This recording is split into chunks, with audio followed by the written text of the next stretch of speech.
Good morning, students. Ninth grade science. Welcome to Biological Science. Chapter 14 Natural Resources.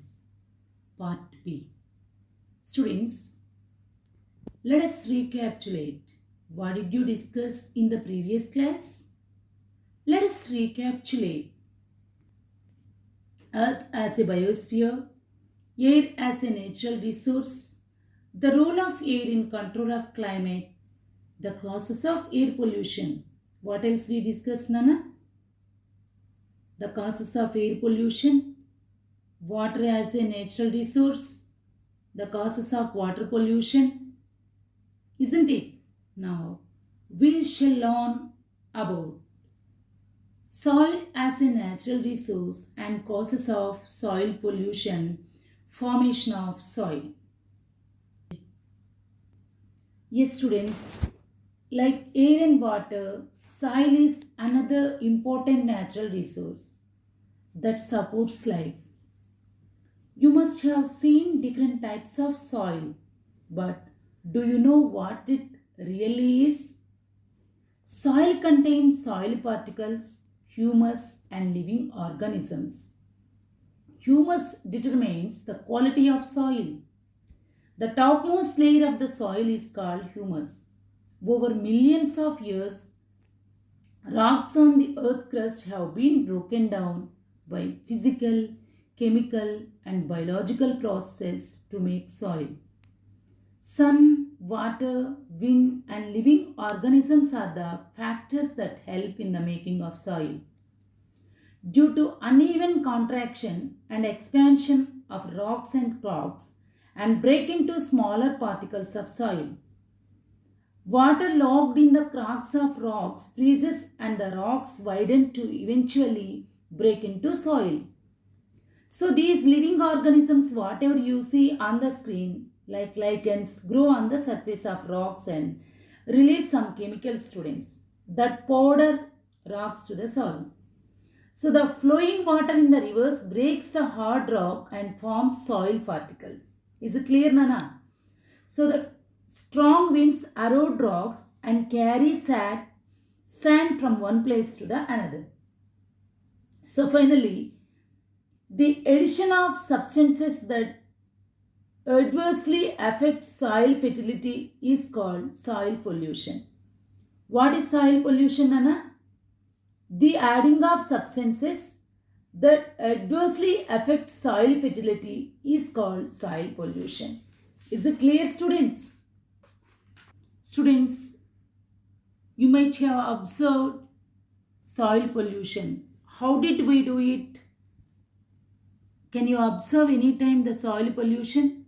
Yes, students, we use fertilizers and pesticides to destroy the insects or for the better yielding of crop, isn't it?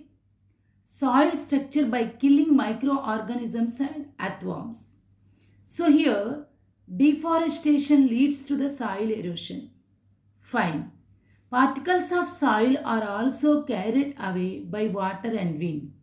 Soil forms vary slowly. Around 1 centimeter of soil is formed in 500 years. So it is important to conserve the soil. What comes first, the nut or the tree? You might have heard about this question. That may be a tough call to take whether it is the season or life on the earth. Nature works in cycles. In this lesson, basically we learn about biogeochemicals, the greenhouse effect and the ozone layer. By the end of this lesson, students will be able to learn, define biogeochemical cycle, describe the water cycle, describe the carbon cycle, and we also learn nitrogen cycle, the greenhouse effect, ozone layer, and explain the consequences of depletion of the ozone layer. Shall we learn, students? Can you understand the soil pollution and causes and soil erosion? Yes. The cycling of the chemicals between the the geological world is called biogeochemical cycle. What is biogeochemical cycle, students? The cycling of the chemicals between the biological and the geological world is called biogeochemical cycle. Is it clear, Nana? So, the biotic and abiotic components of the biosphere constantly interact through these cycles. So, during this interaction is a transfer of nutrients between living organisms or bio and non-living environment or geo. Can you understand how this biogeochemical cycle works? Yes, students. Students, do you know the four most important biogeochemical cycles? They are the water, nitrogen, and oxygen cycles. We know that what? Yes, students. Once again, do you know the four most important biogeochemical cycles? The water, nitrogen, carbon, and oxygen cycles. Students, we know that water evaporates from water bodies. But have you ever seen seas and oceans drying up? Well, they never do. Thanks to the water cycle. But let us see how it is. Water evaporates the water bodies and returns as rain, which is in turn flows back into the seas, vice versa to rivers. The cycling of water between land, the ocean, and atmosphere is called water cycle. What is water cycle, Lana? The cycling of water between land, the ocean, and atmosphere is called water cycle. Now, let us take a closer look at the cycle. When the oceans are heated during the day, water enters the atmosphere as water vapor by the process of evaporation. There is another way in which water evaporates into the atmosphere. This happens through transpiration. Water from plants evaporates as vapor into the atmosphere through stoma in the leaves and stems. Students, this water vapor in the atmosphere changes to water droplets and collects to form clouds. This process is called condensation. What is condensation, Nana?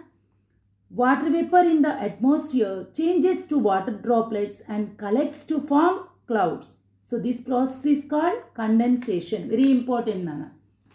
Sea breeze moves these sea clouds and carries them over the land, where they break into the rain, snow or fog.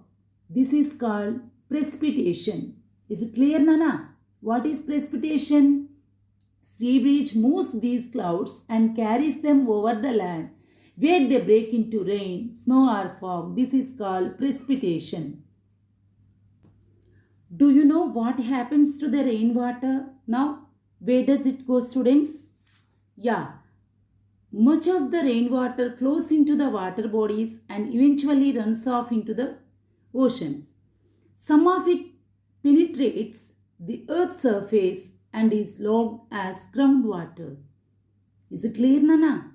So this is how water is maintained in the biosphere by the water cycle.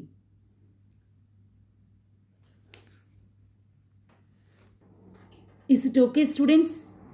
Can you understand this? Soil pollution, causes of soil pollution, and different types of soils. We shall discuss the continuation in the next video. Thank you for watching the video.